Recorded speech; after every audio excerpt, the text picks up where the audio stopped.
NCB times ಮೀಡಿಯಾಗೆ ಸ್ವಾಗತ.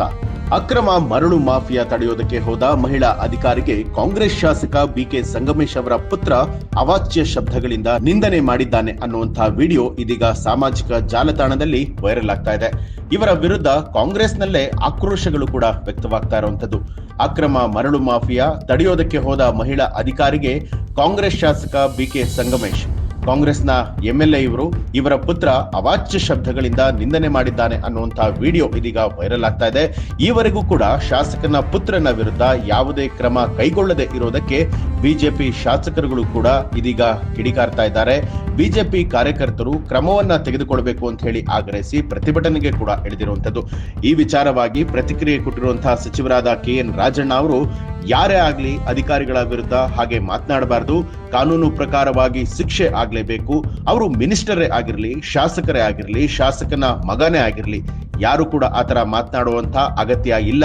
ಈ ರೀತಿ ಮಾತನಾಡೋರ ವಿರುದ್ಧ ನಿರ್ದಾಕ್ಷಿಣ್ಯವಾಗಿ ಕ್ರಮವನ್ನ ಕೈಗೊಳ್ಳಬೇಕು ಅಂತ ಹೇಳಿ ಇದೀಗ ಸ್ವಪಕ್ಷದಲ್ಲೇ ಆಕ್ರೋಶ ಕೂಡ ವ್ಯಕ್ತವಾಗ್ತಾ ಇದೆ. ಇನ್ನು ವಿಡಿಯೋದಲ್ಲಿ ಅವಾಚ್ಯ ಶಬ್ದದಲ್ಲಿ ಶಾಸಕನ ಪುತ್ರ ನಿಂದಿಸಿದ್ದಾರೆ ಅಂತ ಹೇಳಲಾಗಿತ್ತು. ಇದಕ್ಕೆ ಸಂಬಂಧಪಟ್ಟ ಹಾಗೆ ನೀಡಿರುವಂತಹ ಎಫ್ಐಆರ್ ಕಾಪಿಯಲ್ಲಿ ಬಸವೇಶ್ ಅವರ ಹೆಸರನ್ನೇ ಕೈಬಿಡಲಾಗಿದೆ.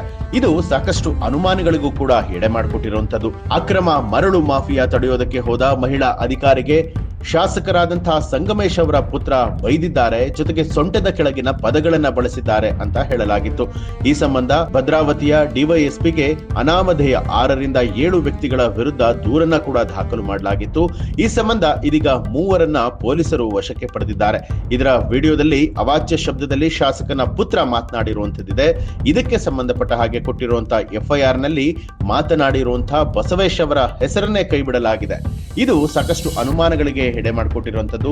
ಮಹಿಳಾ ಅಧಿಕಾರಿಗೆ ಅವಾಚ್ಯ ಶಬ್ದದಿಂದ ನಿಂದನೆ ಮಾಡಿರುವಂತಹ ಪ್ರಕರಣಕ್ಕೆ ಸಂಬಂಧಪಟ್ಟ ಹಾಗೆ ಕಾರ್ಯಾಚರಣೆ ನಡೆಸಿರುವಂತಹ ಪೊಲೀಸರು ಬೇರೆ 3 ಬಂಧಿಸಿದ್ದಾರೆ.